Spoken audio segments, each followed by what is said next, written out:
Hello, everyone. Welcome back to Escape from San Francisco podcast. I have a great guest today, DaaFamBam from TikTok. Yep, my name's Paul, and this is Lina. So I got Paul and Lina here today, and they were gracious enough to come and spend some time with me this morning, talk about their life, talk about TikTok, but most importantly, just have a cool conversation. And that's mostly why I do this podcast, is to highlight people in the community, especially here in San Francisco, in the Bay Area. And I came across Paul when he was working at New Belgium Brewery, and just started a conversation. And then he showed me his Instagram, and it was his TikTok Instagram, or DaaFamBam. And then I saw their TikToks, and I was like, whoa, like they put on amazing content. And I like editing. And so that's what first fascinated me, was your editing style and like how you do it. And so I was asking, I was like, do you use Adobe Pro? Do you use Final Cut Pro? And you're like, I use my phone. bro, my whole setup is like, I don't do any of these stands or clips or anything. It's so just like, that's like, this is it. No microphones, no nothing, no software, no laptops, just a phone. How did you get into making TikToks? That's a crazy story because I lived in New York in 2000. And in the year 2000, I would walk home through Manhattan, and I would see all these art schools, and they all had Apple computers. Now, Apple computers the shit today, but in the year 2000, people would make fun of me for having Apple. Like my roommate called me a loser. For having Apple? For having an Apple. Go look at the stock price. The stock price for Apple computers in 2000 was like $1.50, because everybody had IBMs and Blackberries. The one thing I noticed, I was like, why does all these art schools have Apple computers? And the reason why was because of the editing. They were using it for editing. So I bought myself an Apple G4, a Mac, and I think 2003, and I started editing videos. Back then, when there was no views, when there was no likes or comments or shares. What software were you using back then? Was it like it was just the iMovie. Oh, iMovie. Oh. Yeah, 2003. And I started making these videos I had grew up in San Diego, and I wanted to make videos showing my friends in San Diego what New York was like through my eyes and my life. And I had moved to Miami after September 11th. The whole economy crashed. So I was going to Miami and New York, and I wanted to show my friends the life. So I would make these videos, burn them on DVDs, do the labeling, and send them, like mail them to my friends. And that was video editing. And when TikTok came around, I had already been doing video editing for years, and I was like, damn, this is dope. Like I can make videos on here. And people would be like, oh, you're really good at this. And I'd be like, I've been doing this for 15 years already. I was wondering, I was like, how are you so good? Because that's what I was wondering too. I was like, you got it so well. Like video editing, there's a lot of like work that goes into it. And I'm a novice. Like I don't really know how to edit that well, but I've been doing it for about a year now. And there's so much things that I'm learning constantly. But yeah, you say you've been doing it for a long, long time. Like, yeah, it shows. Like, I could tell, like, just the way you do your transitions, the way that you're able to capture what you're talking about. And I think that's what a lot of people, like, when you're telling a story, your editing could bring that story to life. And I see that through your TikToks. So when you're talking about the food, the restaurant, the area, the ambiance to it, when you're bringing the family together, the editing brings that story, and it just meshes it really well. That's cool. That's what's up, man. Thanks. Yeah, it's it's crazy because I have no technical skills, like zero. Like I don't even know anything about equipment, stands, or software. And when I hear, like, I go and I listen to people talk that do have all the tech, and they're like, I use this A53 and this, like, the way you're explaining the microphone, I'm like, you already lost me. I'm like, I'm just. You don't use a gimbal to like stabilize your video? No, I just use my hand. Yeah, I bought a gimbal, and I was like, "How do you even use this thing?" And we never did. In fact, I still have it. And I tried to sell it on Craigslist, and I was like, "Man, these things are like $20. Isn't even worth, anything." But no, I just use my phone, and so I always think like, "Damn, if I actually went to film school and I actually got some technical training, because a lot of it's just a creativity. It's like a vision, right? It's like you see what you see, and then you want to put it together to tell people a story. And like, you don't have to get that complicated to do that.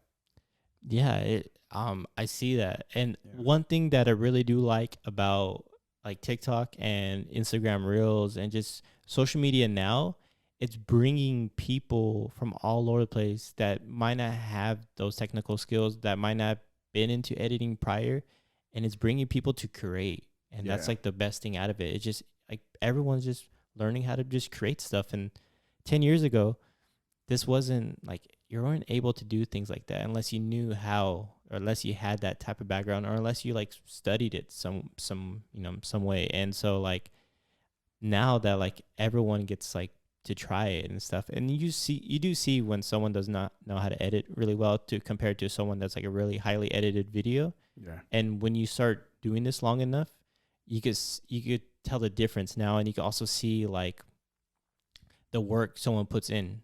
When someone else like doesn't know anything about editing, they see a video, they don't realize like the work, the time, the effort. Like how long does it take you to edit a video? Oh, it depends. It depends. Last night we went to the refuge in San Mateo, and the video was done 30 minutes after we left. I was editing it there right when we were there, and the video was all done. So it can take me just a few minutes. Some of these videos, it takes me a show. Like Lina will tell you, like before we even leave the place, the video's already done. Like I love it. To me, it's like a game. Like I wish they would do content creator competitions. Like, you know what? Let's just take 20 of the badass content creators, go on to San Francisco. You got 1 hour, put the baddest shit you can put together. I hope we get to that level. Let's do it. Like that would How be about like, you you know what I'm start saying? something like that? Like, you know what I'm saying? Like, Put that on. okay, let's send 10 people into the Academy of Science on Nightlife Night and see who can do the baddest ass edit and actually hold competitions. That actually sounds amazing. That would be dope, right? I mean, if I would get into it, I'll probably be coming last, but that's just, I already know my skills. My skills are not there because I know there's so many great people that have really great skills out here, especially here in the Bay Area. Someone like yourself, and then the content that you guys put out is like, it's really, really high quality. And it doesn't have to be high quality for it to be good, but the higher the quality, it's even like the cherry on top because that makes you transcend. You were saying earlier that you had like 70,000 was it likes on TikTok, and 73,000 followers, and 2.3 million likes. 2.3 million likes. Yeah. That's, I can't even fathom those numbers. I'm like, dude, that's crazy. I'll tell you what, the thing that impresses me the most, then the one feature that I like the most is the share. When I look at a post, I'm like, damn, we just made a video that was shared 1,000 times. For someone to hit a like comment, that's easy. For someone to hit make a comment or whatever. But when people hit the share button, you touch them. You touch them in a way they're like, yo, I got to send this to somebody I know. That's badass. I know what you mean. When I do things on Instagram and I see that, because you can see those functions on what people do on certain posts, and I see that like when people are sending it to others, that's a different type of feeling. That's like, that feels good. Like the share button. Yeah, someone is liking it and they want to share it with someone else. That means if you share something with someone else, that means you really do enjoy it. And so the beauty and the curse of social media is that everything is so fast paced these days that like you don't know how much of someone watches of your content that it's like meaningful to them. Like a lot of times I'm guilty of this. I scroll, just I see something, I might like it, scroll and I'm not really comprehending or like actually in looking at it. And so I catch myself doing that sometimes, and I'm like, why am I doing that? I need to, if I'm really liking something, I gotta see it through and not just get in that habit of like doing things like that, because it's just like mindless tasks when you're bored, you have a break from work or whatever, just happens throughout the day. And I do that once in a while, and I catch myself and I'm like, for what? Like what reason do I have doing that? You get caught up in that social media world, and you're like, all right, maybe it's time to put down the phone and go just look outside and smell the fresh air and I don't know, just sit down for a while and be still. But going back to what you said earlier, I think the best part of like what TikTok did, and what's the funniest thing is when I first started talking about TikTok, people would laugh at me. Like, and I'm like, what the fuck are you laughing at? Like, this is a great platform. Like, the number of people who would laugh at me when I said, like, I do TikTok and like I'm doing TikTok. And it's like, imagine like you telling someone, like, hey, I found something I'm really fucking good at. I fucking love it. And people are like laughing at you. And you're like, I don't like, bro, this like, we're creating shit. Like, you can get on this thing called TikTok. You can create your own cooking show. You can create your own store. You can create, if you want to dance, and you can create your own dance moves. You can create you can teach people how to make coffee correctly. You can start your own TikTok and teach people how to create their own podcast show. And people weren't comprehending that. They were like, oh, it's dancing kids. And I was like, that's what you see. See, that was my first impression of TikTok. I thought TikTok was like a dancing, like that dancing thing. But before that, I thought it was just like a singing thing. Like, because I remember I had younger family members that were on it, but they were like just singing. And I was just like, that's what I always thought it was. And I never paid no mind to it. And then over the past a couple of years, it just like blew up. And you're like, damn, all right, maybe it's more than that. And it's like the top social media app out there. And it's taken over like almost everything. And now every app is trying to follow the same way. You have Instagram with the reels. You have Instagram stealing from Snapchat. You have Facebook stealing from everyone else. But Facebook owns Instagram. So there's the same thing. And then you have YouTube doing their shorts. You know, people are trying to go into like that short form content, but like video content. People are going more into like video, which I really do love video. Video is the best, man, because I don't read. I was telling you, I only have a 9th grade education. So reading was never a thing for me, and it still isn't. Like, you give me a book and I'll read it and I'll fall asleep like 10 words into it. I'm just video focused, you know. I wasn't taught to read. And I mean that literally. Like, no one ever taught me how to read. So reading's just not been a thing for me. I just prefer to hear a voice and see a video. And, you know, and that's just the way I do things. And so when I'm doing video, you know, I'm always telling Lina, see, Lina's a reader. She reads a book. She reads all the time. I get great sources of information from her. But I'm also a better communicator. I can put that on video and communicate what she tells me in a very great way, because that's how I communicate, you know. And visually, you know. And like with video, it's amazing what you can do. And you know, and I still preach this to people. It's like, when TikTok came out, and people were like, I use Instagram, Facebook. TikTok was like that kid who came in and everybody was making fun of the shoes and the shorts they were wearing. And then 2 years later, everybody's wearing them shoes and shorts. And you look at Instagram and Facebook and all of these, they're looking real TikTok-ish now, you know? That's it. Like, they'll, like anything in life, people will make fun of it until they think they can use it for themselves and it becomes popular, and then they jump on the bandwagon. I remember, what brand was it? Was it Champion that used to be like sold at Walmart? That was like the low end brand before, and then it just blew up out of nowhere, and like everyone was all hyped on it and everything. And I just remember like having, like, I remember buying like a sweater from like Walmart when it was like super cheap, and then out of nowhere it was like $65. Yeah, and I'm 47 and Lina's 50, and I don't care. I'm saying your age. I'm 47, she's 50. You know, so like, let me tell you this: in the year 1990 or in the year 1980. If a guy like me wore a Champion sweater, 0 girlfriends. That's it. Nobody would date you, and that's the truth. Like, that's it. You would get laughed at. Like, you know what I'm saying? People would just mock you for wearing Champion. Like, it was like that, you know? And to see it being sold like the way it is now and everything, I love it. Yeah, I dig it. I'm like, that's what's up. You see things on, you know, the come up. And so... Yeah, like you said, you're a very visual learner, and the way you show your art in your creative side is visually. And so I feel like I'm the same way as well. I do like to read, but I have a hard time staying focused because I have like ADHD and stuff. So like I'm constantly like jumping to like 10 different tasks at one time, and I cannot, you know, I have to do that in order for me to like process things. And so I hate that. So it takes me a really long time to read a book. So I like listening. So I'll listen to like an audible book. And so that's been like the best blessing. But at the same time, I don't get the same out of that. I rather watch something to get information. To me, that's like the best form of information. That's how like I'm able to like be entertained, to be educated, to pass time. I hated that I do a lot of things like with the video, because I'll be driving and I have CarPlay with the Honda, so I'm able to hook in my phone and like I have my maps there, but I'm always have YouTube on, and I'm just like driving and passively, and I'm like, it doesn't distract me. I'm just used to it, you know.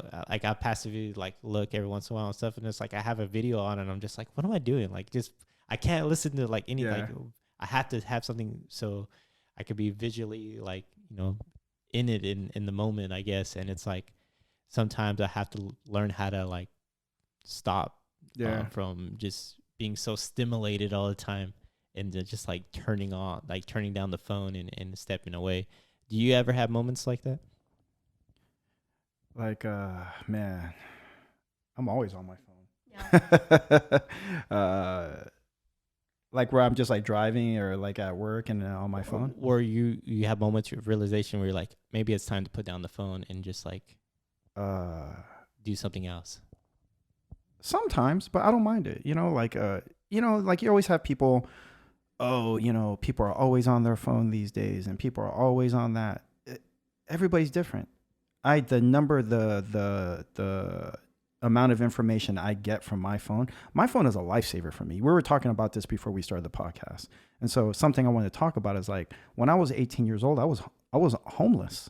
I was on my own, like no family, no support. We talked about this earlier. I was, at 8 years old, Child Protective Service picked me up. I was institutionalized from 8 to the age of 25.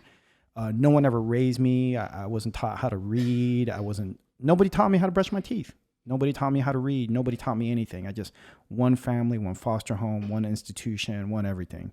Then this thing called the internet came out, and these smartphones came out, and this is where I source all my information now. It's been a fucking blessing. It's the best survival thing you can ever use. You can get a job. If you're trying to go find a place, you can go find a place. I'm 47, so I've only had the internet half my life. I've only had the smartphone for a third of my life. Prior to that, you couldn't find a job just by sitting in your pajamas at home. You had to go actually look for one in the winter and the rain and all that. And so I look at my phone as like a lifesaver, like as a beacon of hope, like it teaches me shit every day. I can go learn how to do a podcast after this. I want to be on my phone all the damn time. I encourage people to be on their phone more, actually. I'm the opposite. I do the opposite of everybody. like. No, I mean, if you have a reason behind it, it makes more sense than someone just spitting out stuff just to say it. Like when you said you grew up at 8 years old and you had to go and be in a different environment, and then being 18 and having to be on your own. I did want to circle back to that a little bit, if that's okay, like talking about like your upbringing, growing up in San Diego, and how was that? How did that shape your life? It was always survival for me. Everything in my life is based on survival. When TikTok first came out, I sat my wife and my daughter in the kitchen. I was like, listen, this is an opportunity. I look at TikTok as an opportunity.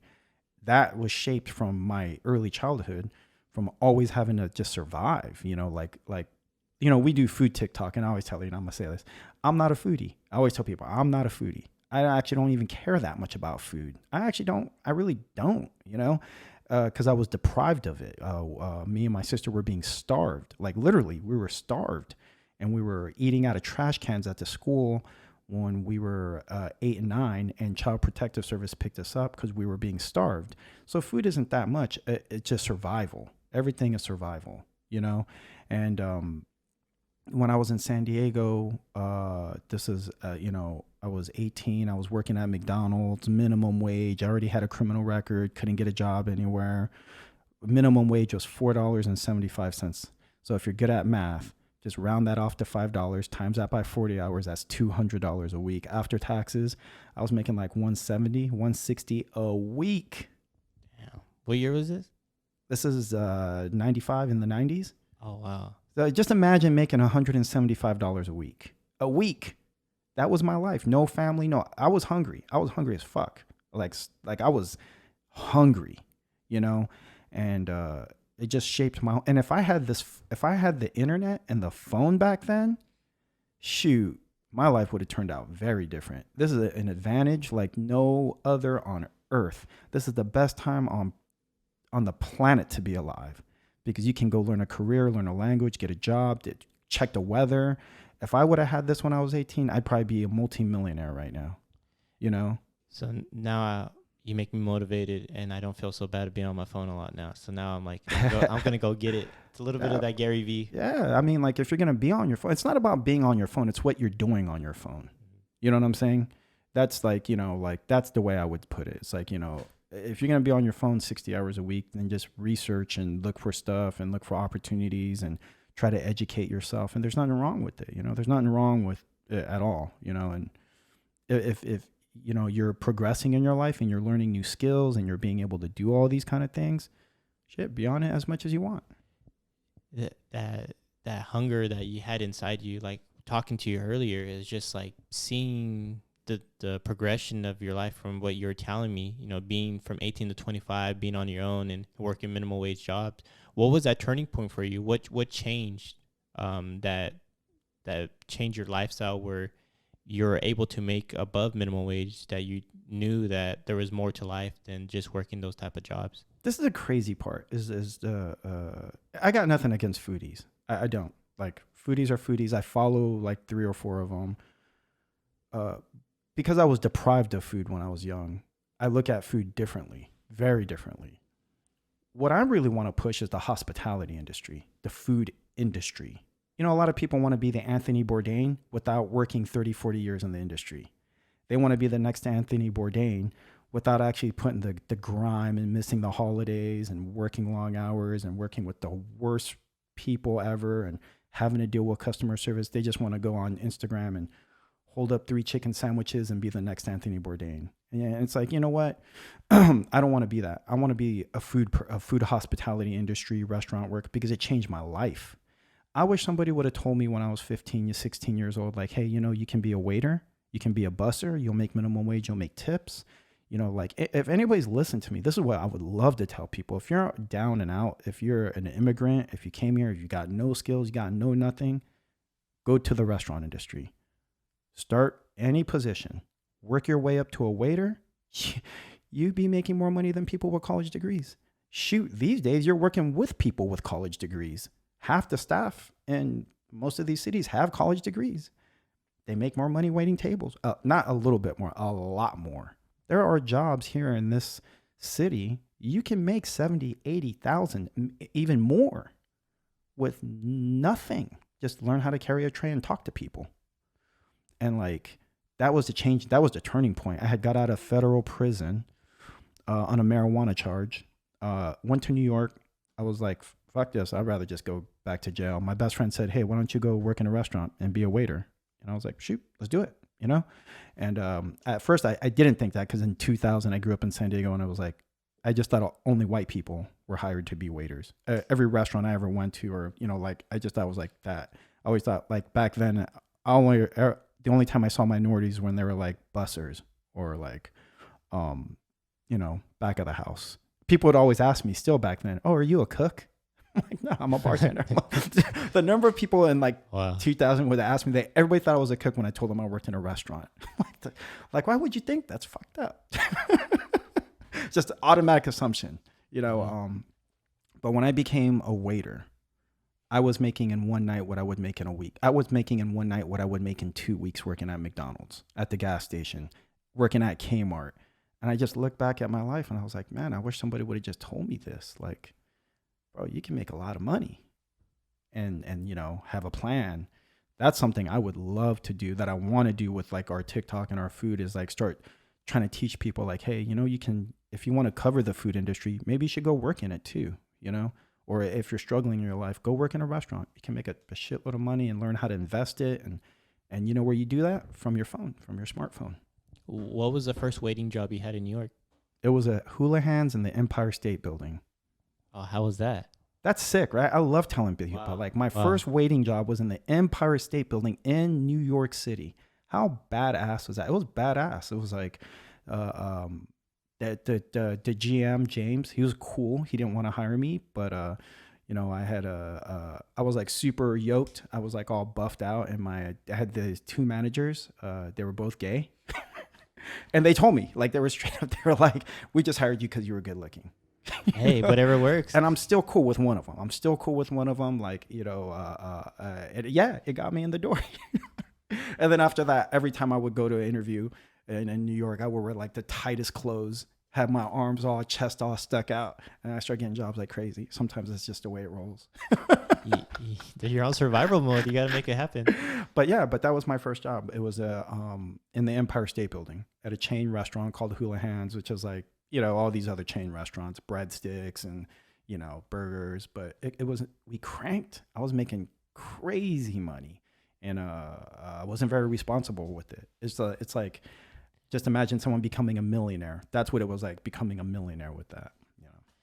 So the lifestyle is like just any big cities, like fast pace for most like major cities, like fast paced lifestyle. Like you're on the go a lot, you're working a lot, people are partying a lot. Like there's a lot of that going on. So like money management, especially I come from a very like my background from like working class background, but also like impoverished at the same time. Like, and so I'm horrible with money management. I am not a great money management person because I grew up with nothing. So I want to live in excess, and I know that it's not always feasible and responsible to be like that. And so as a young adult, I have issues with that because I want to, you know, I try to live my life, and it's like, yeah, I have enjoyed the time, but sometimes money doesn't always come in like that. And especially when you work in like the like restaurant or hospitality industry.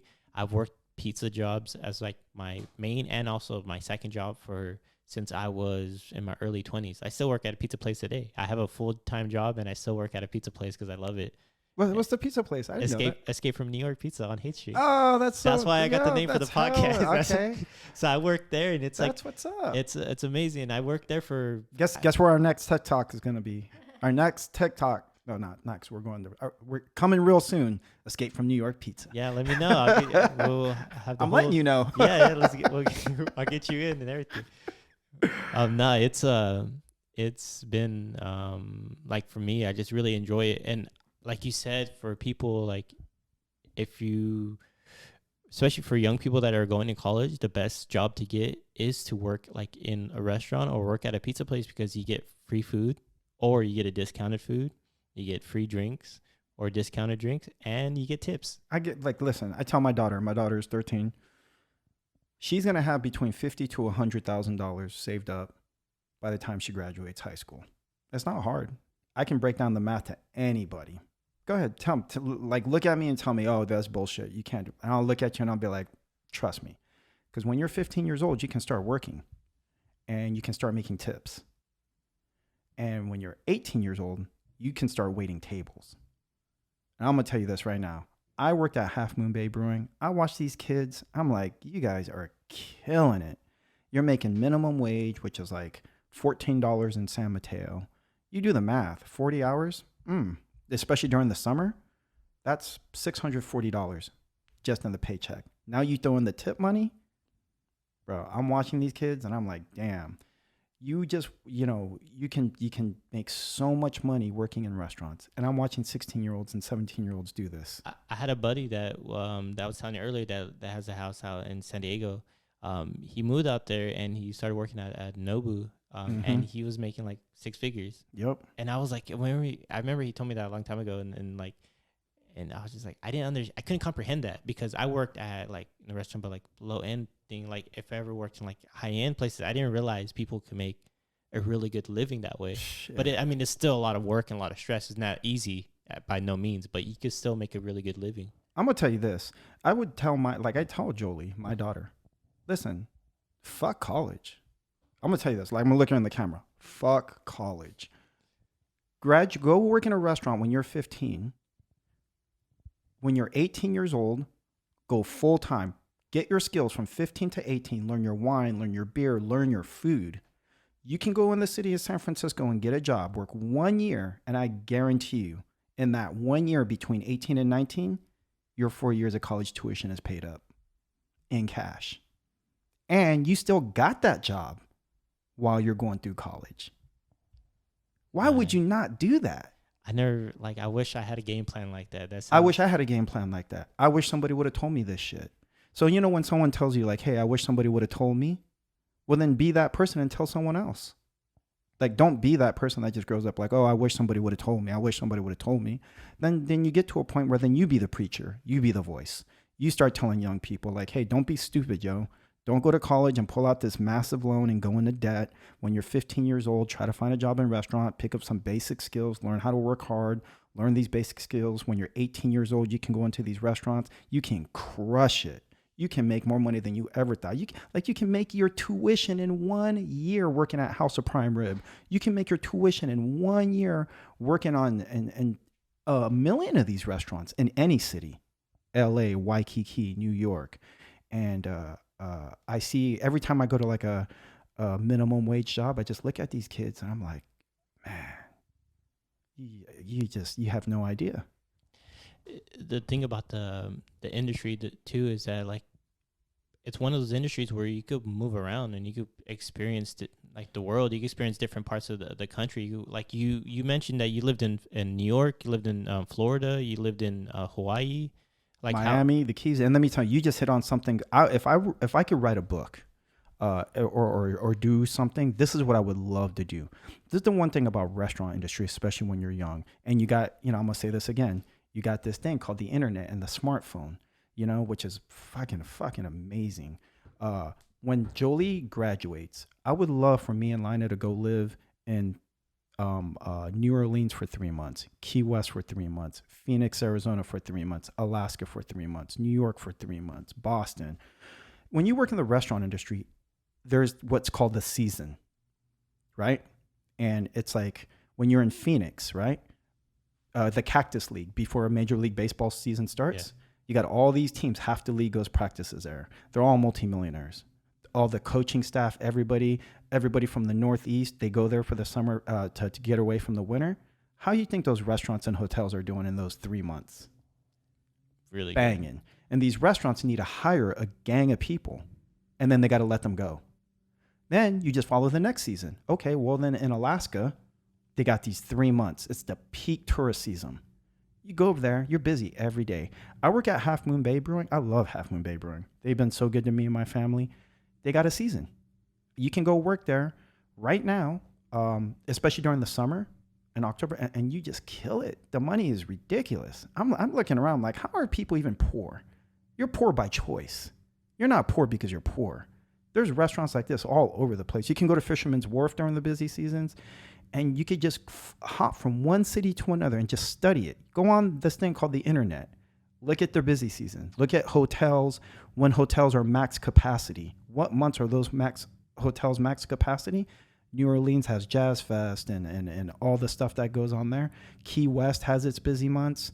And you can travel and make so much money and live this great life hopping from one city to another. Like Waikiki, you can go to Waikiki and kill it. The restaurant industry in Waikiki is amazing. Like, I know a lot of people who are watching or listening have been to Waikiki. Imagine where I remember when I went to Key West. I went to Key West. We were eating at Margaritaville. I looked around and I just looked at my friend and said, I'm coming next week and applying, because I'm doing the calculation in my head, turning the tables. I'm like, I know these people are making money. I was making $300 to $400 a day working in Key West for like 3 months. But do the math. If you work 6 days a week, you can work 2 jobs. You're making money. You're making stupid money. Where does that hustling like mindset come from? Like this, I know we talked earlier that you had it before you got into like the industry, like you worked minimum wage jobs and things like that. But like, where did that like hustling mindset it just came? Because you have to have that in order to like prevail in life sometimes. There's 2 types of hustling mindsets. There's the people who hustle to get ahead, to make money, to get their name, to whatever. And then there's the hustling mindset that was created for survival. Mine was created for survival. Out the gate. Like when I was born rough. Like me and my sister were beat. We were beat every day. We were whipped, beat, starved, all that. So it was a survival skill. My hustle has always been survive, make it to the next day, eat, do whatever, And so that's where my hustle comes from. My hustle has never been about I want to be rich or I want to be famous or I want to make a lot of money. That's what a lot of people's hustle is. A lot of people think when they think hustle, it's like, oh, I'm going to come up, I'm going to make a big name for myself, I'm going to make money and buy homes. And that's not mine. I would love to teach my hustle to people who need it the most, people who are having a hard time surviving. And I think the word hustle gets really, I hate the way it's used. I do, Definitely. I hate the way the word hustle is used. Like, oh, I'm a hustler. Why? Because you got 3 homes? That's cool, but that's not how I see hustling. Hustling is like when you're working a job, when you're working 2 jobs, when you're providing for your family, when you don't kick it with nobody, when someone says, what have you done the last 8 years? And you're like, paid rent and made sure my daughter and my wife, made sure like we're living good and like that. That's hustling to me. That's like, that's definitely that's part of the hustling that I, subscribe to as well. I mean, I worked 2 jobs for the past 4 years, and it's like normal to me. And it's like it's not for everyone. I don't think everyone should work multiple jobs all the time. Especially, some people should be able to enjoy life and stuff. And it's like I still enjoy my life, but I do it because that's like how I was brought up, and I get that work ethic from my grandparents and also from like my family, my parents and my father.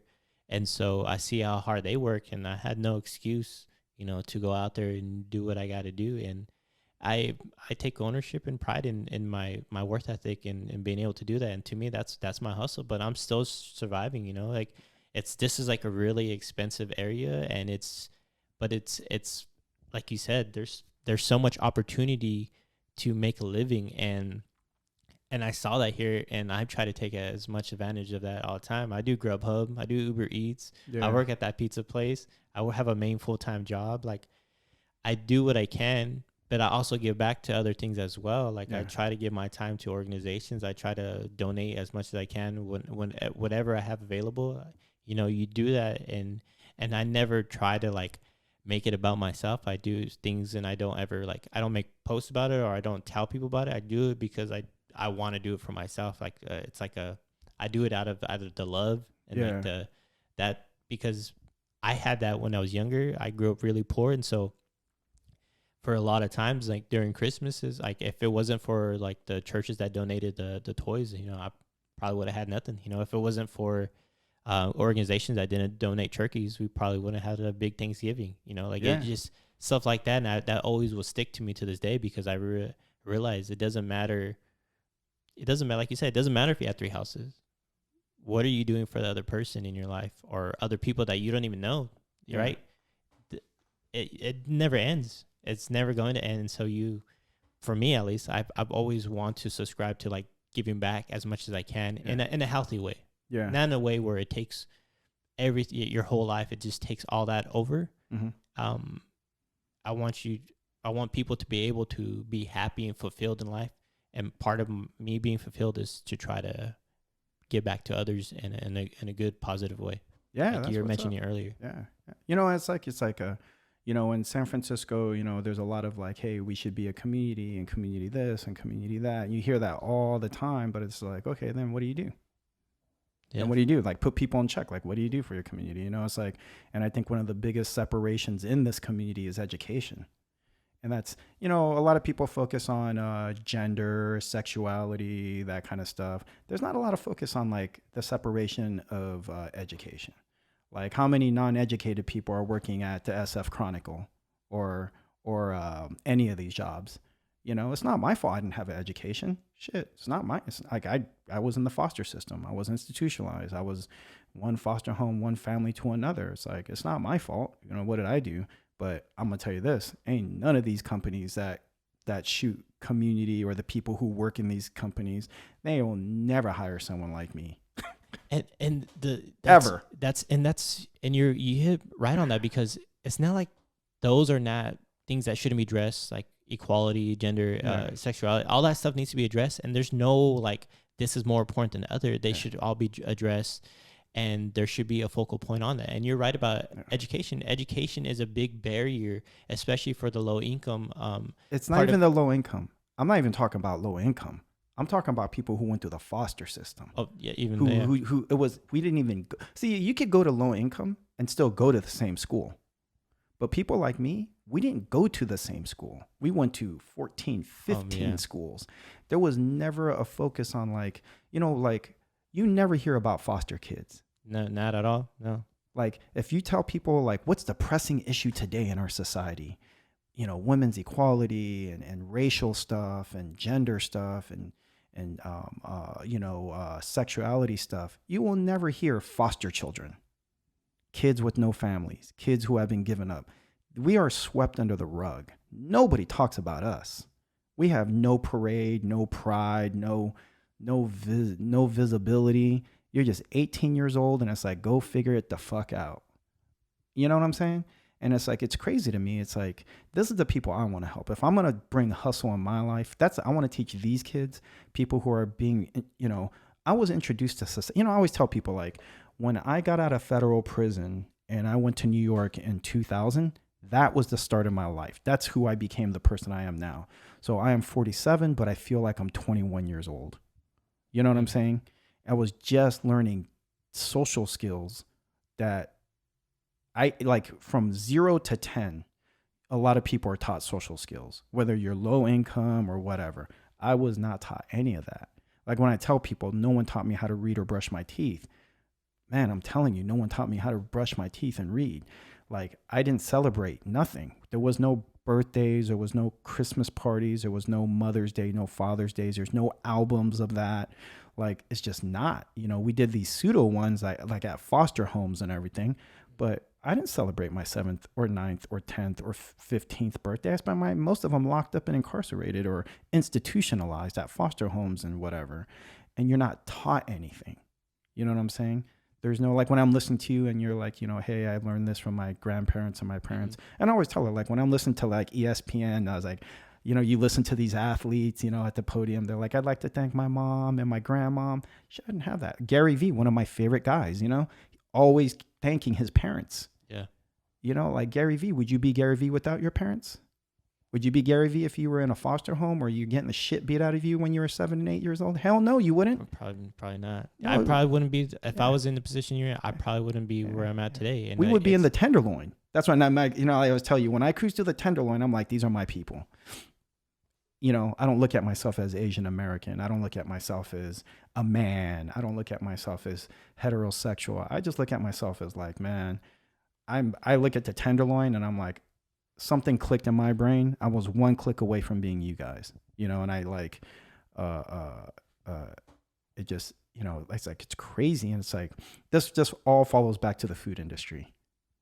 I want to teach people how to get into the food industry. And one thing I hated about the food industry also is like when I work with people who was like, I can't wait to get a real job. The number of people who I heard that in my career, I can't wait to get a real job. I started hating what I did for a living because I listened to these people who had good families and good upbringings and felt like working in the restaurant industry was like a low point or like something? a low point, like beneath them, like I can't wait till I graduate college and have to do this shit no more. And I'm just like, I hate my job too. Fuck, I hate myself too. And it's like, now I look at it completely different. I'm like, man, this is such a great industry. The food industry is such a great industry. And there's just, yeah, man, it's crazy. This whole, everything.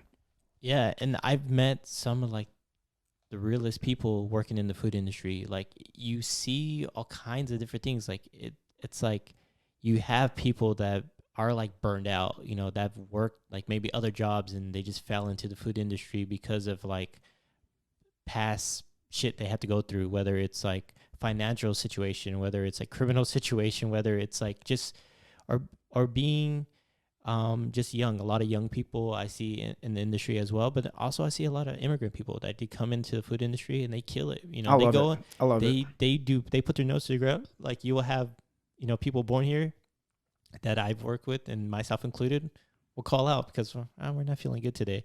I have a buddy that like appendicitis and had surgery, and he came back to work like a couple weeks later. Like just bleeding, Yeah. working, bleeding. Like he's like having like stuff coming out, like just like having a scar and just having issues. But like he has no he has to work. There's just no just there is no pause. Like there is no like you could take a day off. Like there is that sense of like survival. Like Yeah, that's what I was just about to say. That I'm it's here that to survival survive. mechanism. I'm here to survive, Yeah. and like we're kind of like coddled a little bit, Yeah. and that I take my worth ethic from them as well. And so some of my really good friends that were like cooks that are immigrants that to this country that didn't know the language, came and learned the language here.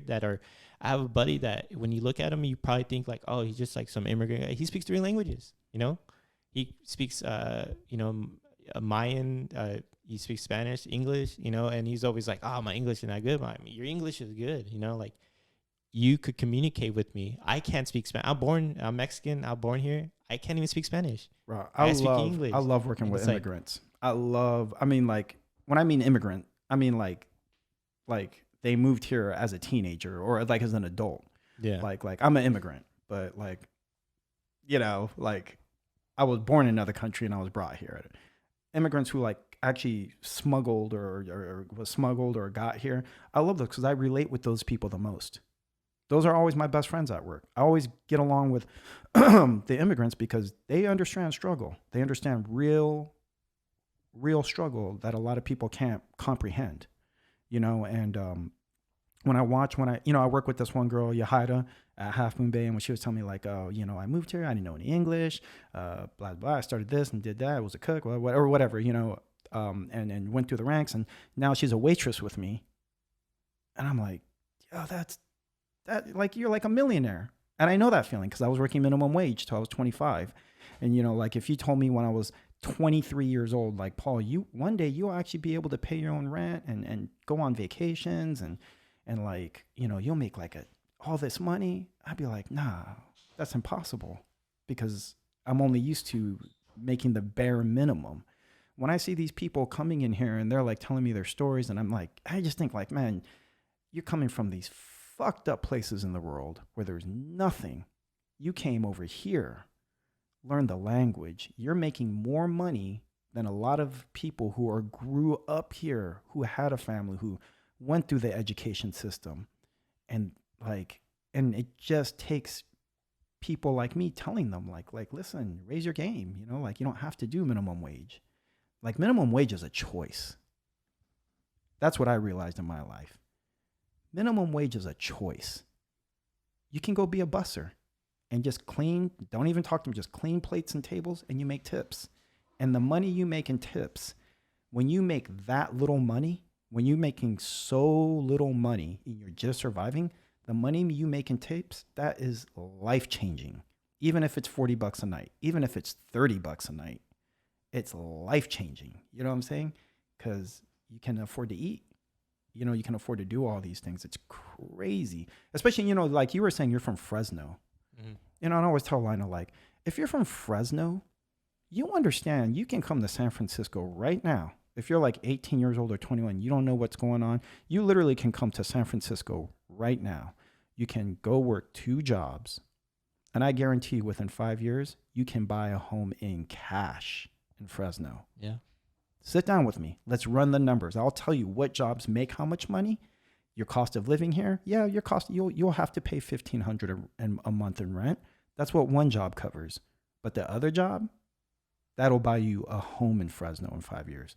And like people just don't know this, or they're too afraid to leave their comfort zone. That's true too. A lot of people don't want to be pushed outside the box, whatever they feel comfortable with. And the people that do it are the immigrants. They'll come in, they'll have 6 roommates in a 2-bedroom house. They'll do crazy things like that, and it to us is like crazy, and it's like it feels like we shouldn't be putting people in that position. That's true.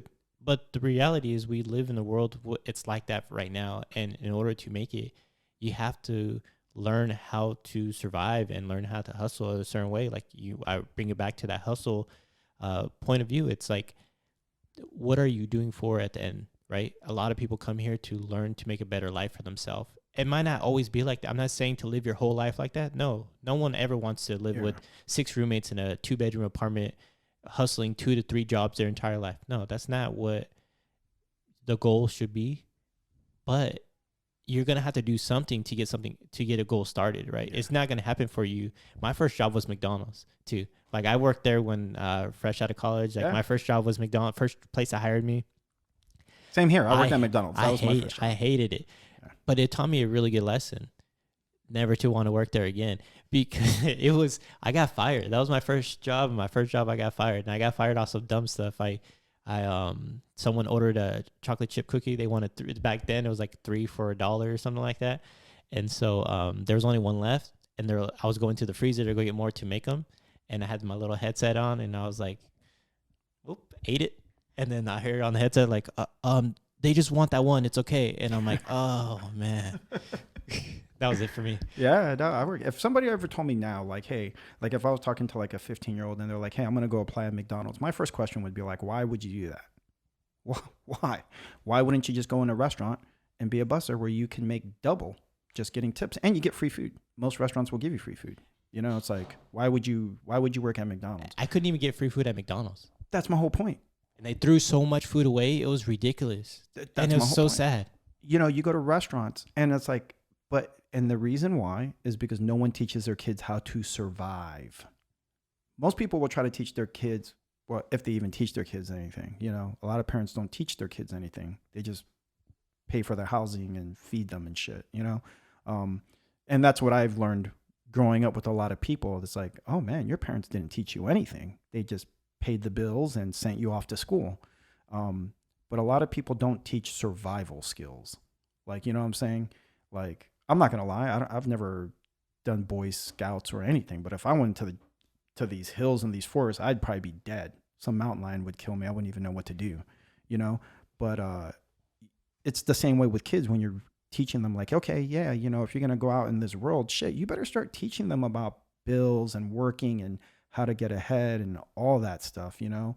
And a lot of the choices that I look back on, I'm like, man, I wish somebody would have told me about a bank account or credit cards or, you know, like, or someone would have told me like, okay, you're going to go work at McDonald's to have a conversation. Why McDonald's? And my first job was $4.25 an hour. Like, you know, Paul, if you go 1 block over, there's a restaurant. You can go be a busser. You're going to get minimum wage, but you'll still make an additional $20, $10 a night, which is going to be more than what the solid paycheck would be there. Like, let's think survival skill. Why would you not do that? And I'd be like, oh yeah, that makes sense. I think the best choice in my life was when I moved away for school. I graduated high school.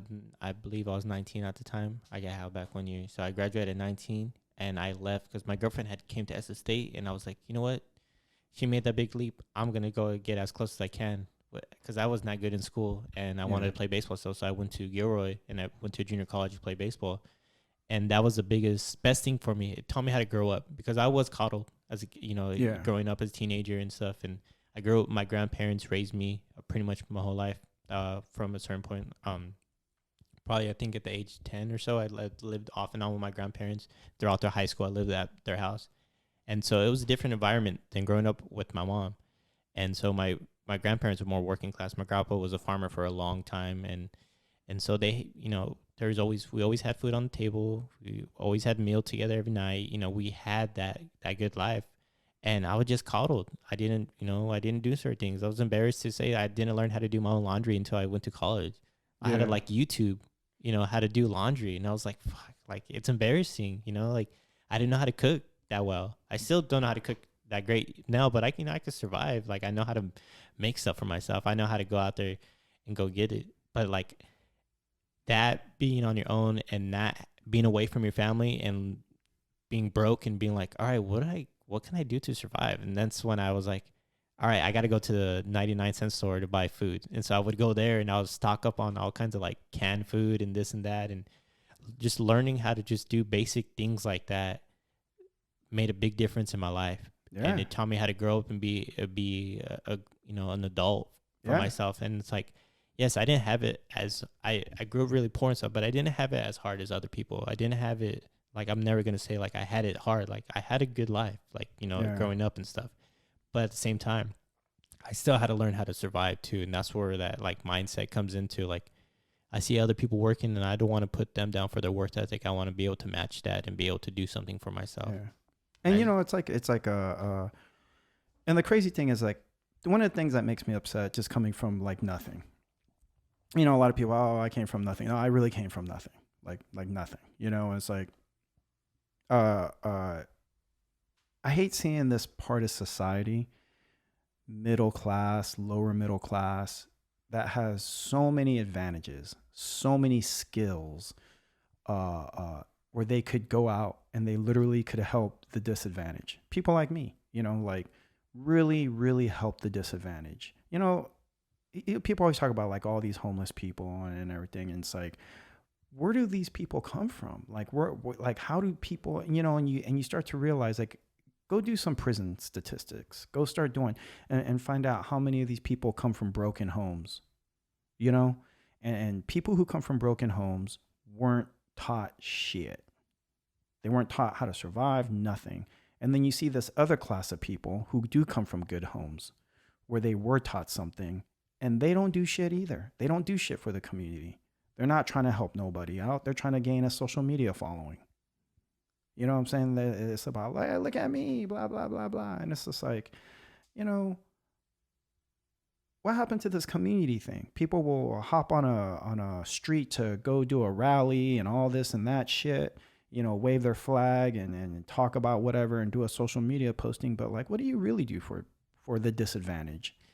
Like put yourself in check. Like, what do you do? Like for me, I'm just trying to raise my daughter. And then I want to devote my whole entire fucking life to helping people who come from my background. There's no like, I'm trying to buy a 20-bedroom home or trying to ball out. I'm just trying to teach some people some basic skills so they don't end up homeless, so they don't end up in the Tenderloin, so they don't do that.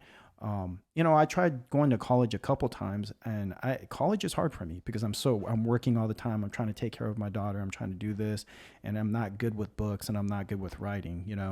I just like the lectures because it's talking. Yeah. It's like you have this whole society of people out here, like in the Bay Area, highly educated. A lot of highly educated people, and how many of them have actually spent any time trying to help the disadvantaged kids with no families and people coming from broken families? And it's just like, for people like me who come from that background, there's no sense of help. I was, like, when you go look for a scholarship, there's no scholarship for people who come from foster. That I looked, I couldn't find any. Maybe I wasn't good at it, but like, there's a lot of programs set for people based on gender or race or all that. Once again, this, rolling back, like foster kids and people who grow up institutionalized, just swept under the rug. They ain't shit for us. Like, why aren't we out here helping people like that? Like, I wonder if people even know how many foster kids there are out there. Like, you know what I'm saying? Like, it's crazy. And it's a bummer. It's a bummer that there isn't more. It's just everybody's trying to come up.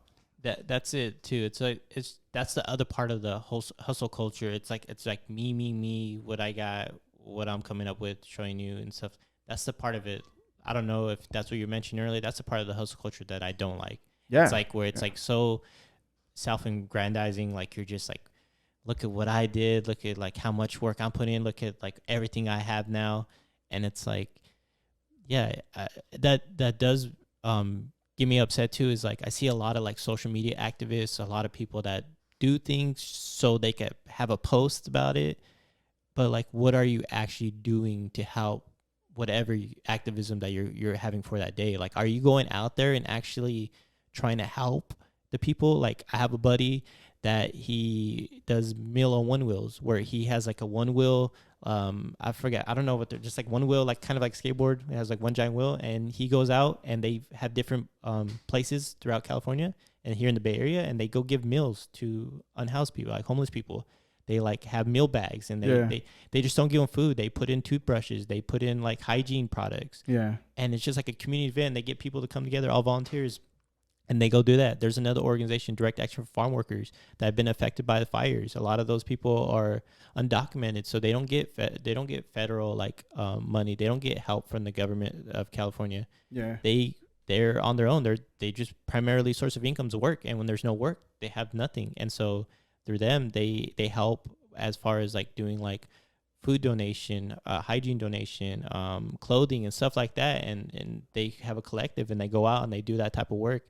And that's community to me. That's getting together and actually doing what you're saying. Like there's a lot of people that say things, but for me, I say what I do and I do what I say, and that's how it should be for if you're gonna do something like that. And I really take those words like strongly. Like if you really want to help, like you got to go out there and do it. And it doesn't necessarily mean you have to post about it either. Like if you do a kind thing, or if you really want to make help, how are you gonna help, right? How are you gonna make a difference? And for me, like you said, you're comfortable around people in the Tenderloin. I'm comfortable around people that have addiction. I'm comfortable around people that are homeless. Like I don't know, for whatever reason, I don't like, those are always like the jobs after college that I throw myself into. Like my full-time jobs have been helping those communities that have been affected, and so that's something that I take pride in, and going out to help. And the little help that I do, it's not enough. There needs a lot more to be done. But that's a topic for another day. I do want to get you guys going because I know you're busy and stuff. Where can people find you out on social media? Instagram and TikTok under DaaFamBam, DaaFamBam, DaaFamBam. What's the next TikToks or you have lined up? What projects? We're doing Marley's Treats and Hayward Filipino food. We're gonna do Escape from New York. I found out my boy works there. Let's go. But you know what? I wanna start veering off food and start talking about I want to start talking about the food industry. And one of the things, when I say like, hey, what are you doing to help people? What are you doing to help people? What are you doing? I have to ask myself the same question. And that's why I get kind of sick of myself when I'm watching, I tell Lionel, like, I got people walking up to me thinking I'm a famous person. And it's like, well, I don't do shit. I just hold up a bowl of noodles, and it's like, but I do though, because I say good things about my family, and people will tell me like, I love the way you love your family, and I love how you're trying to support small business. And I do, we are really, a lot of people, I'm really trying to support small business. I'm really trying to move away from doing chain restaurant, or I love meeting restaurant owners that are like so grateful. They tell us like, dude, your shit impacted us. We got business because of you. And because I've had 2 businesses, they both failed. I didn't know what I was doing. I just had a dream and lost a lot of money. I understand what it's like to lose tens of thousands of dollars of hard-earned money on businesses. I understand that. So when I say I'm trying to support small business, I get it from a feeling that I've lost 2 small businesses. It sucks, man, when you don't know what the hell you're doing, and you just have this dream and this fantasy, and you're losing all this money. Any help helps, And in those situations, most people are just trying to get shit from you. They're trying to get free anything from you. And so we try to talk to these business owners, and, I'm trying to take my TikTok and my our social media account and make it more of like educating people and helping people. And like I said, I really want to try to teach people about food industry, I'm looking forward to it. You can also find you at Dumpling Time over there. Yeah. I'm working at Dumpling Time in Chase Center, where the Warriors play. So if you're going to go to a concert, you're going to go to a basketball game right there. I bartend there. I'm going to be waiting tables there like half and half. So it's dim sum and bartending and just having fun with it, And, I'm looking forward to the new TikTok, the new styles that you're putting out, and basically the educational ones that you're going to put out there as well. I love the food industry.